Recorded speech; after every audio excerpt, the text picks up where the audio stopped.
So, what's up sa inyo mga ate at kuya? Ako nga pala si Quillen at nagbabalik na naman tayo dito sa Rise Crossover. So, ngayon pa lang mga ate at kuya, bibigyan ko na kagad kayo ng maagang foreshadowing tuloy. Maagang paalala. May update po sa Sabado and magkakaroon po ng mga bagong islands and bagong shadow, bagong weapon. Kaya ngayong video, gagawa po tayo ng how to prepare. Okay? How to prepare for the next update. So, isa-isahin natin yan kung ano po ba yung mga pwede nyong pagandaan. Meron kayong 2 days kasama ngayon tapos bukas kung mag-grind kayo, kung gugustuhin nyo lang naman. Diba? So, meron tayong pag-uusapan ngayon kung paano mag-prepare para sa next update. And, umpisahan na po natin yon. So, unahin natin mga atit kuya sa mga shadows. Okay? Ang shadow po ang pinaka-buff ngayon. Okay, compare sa weapon, shadow po yung pinaka-buff or sobrang na-buff ngayon. Kaya ngayon, mas pinipili pong ilagay ang stats sa shadow compare sa weapon. Kasi nga, sobrang lalakas po ng shadow na buff ngayon. Kung napansin nyo sa mga fast view updates, puro shadow lang po ang nagbe-benefits ngayon sa mga update nila. Kaya ang isang dapat makuha nyo or magawa nyo bagong update is makakuha kayo ng full and rank team. Okay? Kung di po kayo ng full and rank, at least 2 to 3, basta makakalahati kayo ng equip nyo. Kunyari ang equip nyo is 7, maka-4 kayo or 3. Kung ang equip nyo naman is 9, maka-5 kayo. Diba? Yun yung mga goal na pwede nyo gawin. So, kuya, ano po ba yung mga shadow na pwede kong i-grind? So, may dalawa tayong shadow na pwedeng i-grind na madali lang. Isa is si Snow or si Magma. Pero mas madali po si Magma kasi automatic sa floor 50, makikita nyo po lagi si Magma, okay? Lagi po siyang nandun. Ano po bang pinagkaiba nila, kuya? Actually, wala pong pinagkaiba sa stats si Snow at si Magma. Dikit lang po sila, okay? Talagang dinesign si Magma na maging dikit sa damage ni Snow. Tingnan nyo naman, papakita ko sa inyo. Okay, ito yung damage ni Snow, 1SX. Tapos ito yung damage ni Magma. Diba? Pa 1SX na din. Maliit lang yung difference ng damage nila. Kaya, kahit mag-full team of Magma kayo, okay lang yung mga tito. Yung magiging prepare na po kayo sa next update na yon. So, next naman na pagtutuungan natin ng pansin mga ate kuya is ang player stats or tinatawag na player level. Kasi kung di nyo po alam, malaki po ang contribution nito. Almost 90% ng stats nyo or ng damage nyo ay nanggagaling po dito. Okay? Halos dito po lahat nanggagaling. Kasi tignan nyo, shadow ko is nasa 1SX. Diba? Kita nyo naman na 100 QI. Pag ako po nag-reset stats, ang laki po ng ibabawas yan. Papakita ko sa inyo, gagastos ako ng reset stats para sa inyo, ha. Okay, yan. Bumili ako, ha. Nag-reset stats ako. Tignan nyo yung magiging stats nila. 100 QI and 115 QI na lang po, okay? Ang laki po ng binaksak nila. Almost 900 QI yung nawalang stats. Kaya pag sinabi sa inyo na hindi mahalaga yung player stats o hindi kayo nag-grind ng player stats, ang laki po ng damage or ang laki po ng potential DPS nang nawawala sa inyo. Sobrang halaga po ng player stats. Ako na po nagsasabi sa inyo, ito po yung pangalawang dapat ginagrind nyo bukod sa mga Actually, ito nga dapat yung pangunang ginagrind nyo eh. Kasi grabe yung stats na binibigay nito compare sa guild or sa anything na nagbibigay din ng damage. Ito po kasi yung pinakamalaki talaga. Laki po ng contribution niyan kung makikita nyo. And kung nahirapan po kayo, kuya, paano ba magpa-level? Paano ba magpataas ng EXP ng mabilisan? Quest lang po, okay? Pwede po kayo mag-dungeon. Depende yung stats, depende yung rank ng dungeon sa binibigay ni XP. Pero mas malaki po kasi yung quest. Mas re-recommend ko po sa inyo yung main quest. Tapos ko na po kasi lahat ng main quest ko, kaya hindi ko mapakita. Pero main quest po, pag natapos nyo yung lahat ng main quest bukod dun sa Dedu and sa may Winter Raid, mag-gain po kayo ng 55 levels, okay? 55 po. Ang laki po nung 55 levels na yun. May potion, may dust, may tickets pa po kasama yun. Kaya hindi po kayo lugi doon. Kaya ako na nagsasabi sa inyo, if kaya nyo today or hanggang bukas, kompletuhin nyo yung main quest, kahit hindi po kasama yung Dedu or Winter, okay lang. Pero kung makakompleto nyo, mas maganda. Yun. mas mataas po yung stats na makukuha nyo. Kasi kung hindi po sinasabi sa inyo na tapusin yung main quest, tapusin nyo. Ang mahalaga po yung EXP na makukuha nyo dyan, and malaki po yung buff na mabibigay sa inyo. Next na pag-uusapan natin mga titkuya is weapons, okay? Ang weapons po is, kung natatandaan nyo, nung mga naunang updates, yung weapon po yung meta, okay? Weapon po ang may pinakamalakas na damage, and kung natatandaan nyo, halos lahat weapon po yung pinapalakas imbis shadow. Pero ngayon kasi shadow na eh. So, shadow na yung bagong meta. So, by this time, dapat mga titkuya, meron ka ng SS weapon na epic. Okay? Kahit hindi yung legendary, kahit hindi to. Ito kasi, inaddict ko to eh. Parang hindi na ako natutulog nung grind ko to eh.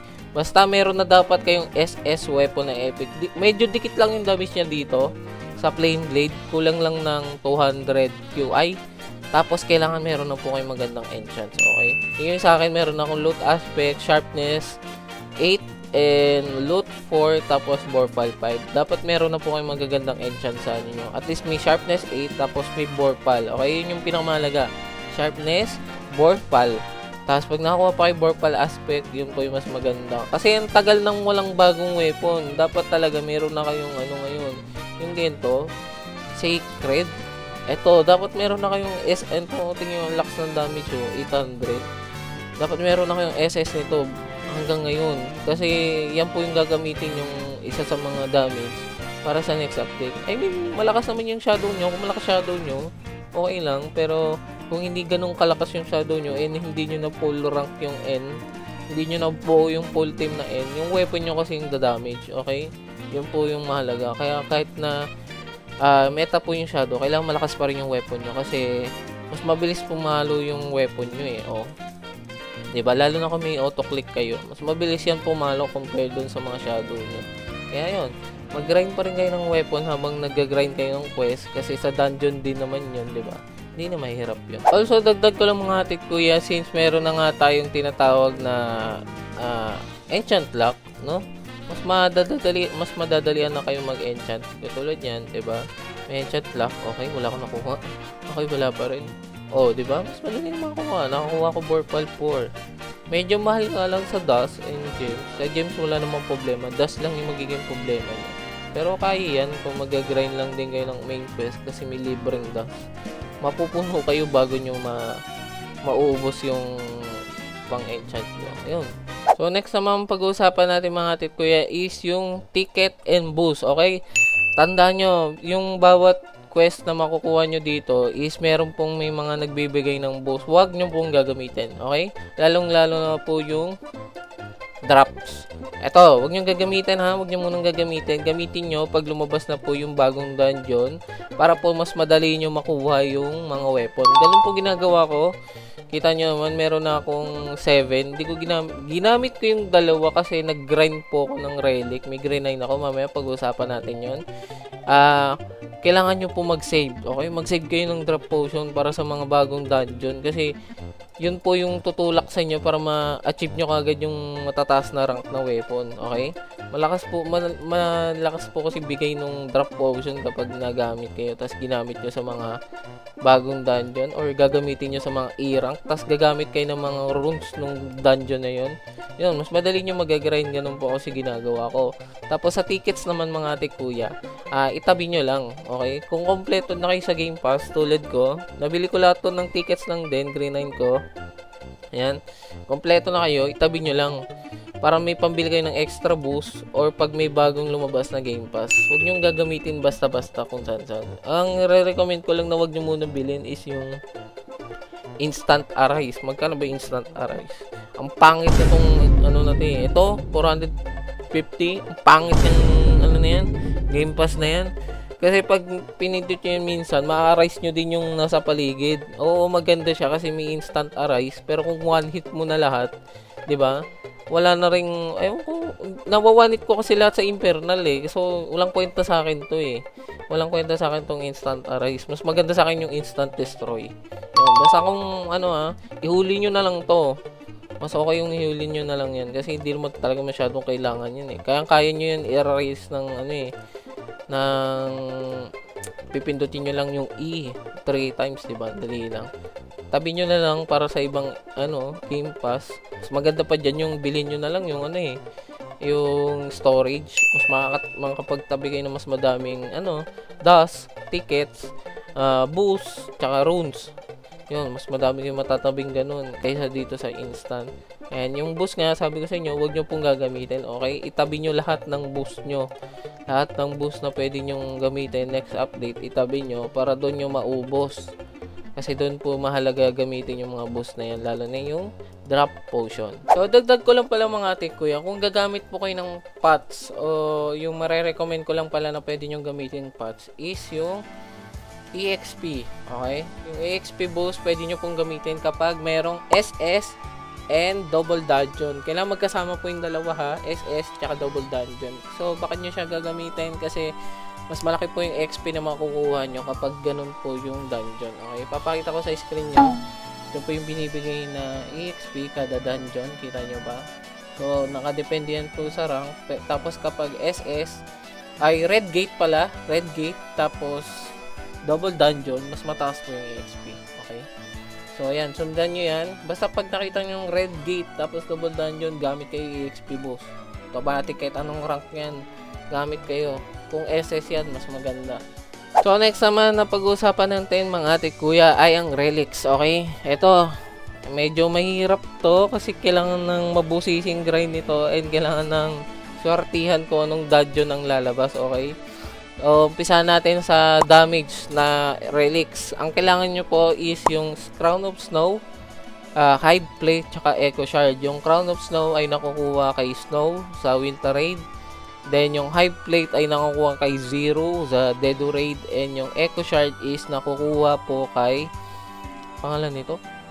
Sa Face Heal. Okay, sa Face Heal yung sa Bleach. Doon po nakukuha. So kailangan nyo at least S or A rank. Hindi nyo kailangan ng SS kasi almost dikit lang po yung stats nito sa SS eh. Kailangan nyo lang S or A rank para lang may damage kayo if gusto nyo makabawas tapos biglang magsuswitch kayo ng ng pangalan nito ng relic to drops, okay? Para may makuha kayo sa mga bagong dungeon. Kasi for sure malaki HP nun, baka nasa SP. So, kailangan nyo muna mag-equip nito, tapos switch ka agad bigla ng drops katulad nito. Yun, para may makuha kayo. Kasi yung iba kasi, baka mas sobrang mas malakas sila. Hindi kayo makahit or makadamage, di ba? So, maganda yan. Dapat meron kayong ganito. Ito tinatawag tong shadow na, shadow relics. Wala tayong relics for weapons. Actually, meron naman, pero hindi kasi masyadong nakaka-benefits yung weapon ngayon na relics compare sa shadow. So, next naman is yung Arise Lock, okay? Nabuff po yung mga Arise Lock kung napanood yung video ko kahapon. Nabuff ng 25%. Kailangan nyo to if gusto nyo ng mga bagong shadow or yung bagong magiging, tawag dito? Legendary ba yun? Epic. Yung magiging bagong epic sa bagong island. Hindi ko alam kung ano yung bagong island pero malalaman natin yan. Bukas, baka may leaks kung ano yung bagong island bukas. So, maganda yung eto, Paranormal Eye nakukuha po sa Kindama. Yung Silent Veil nakukuha sa Grass. Tapos yung Flicker Crest nakukuha po sa Mori. Okay?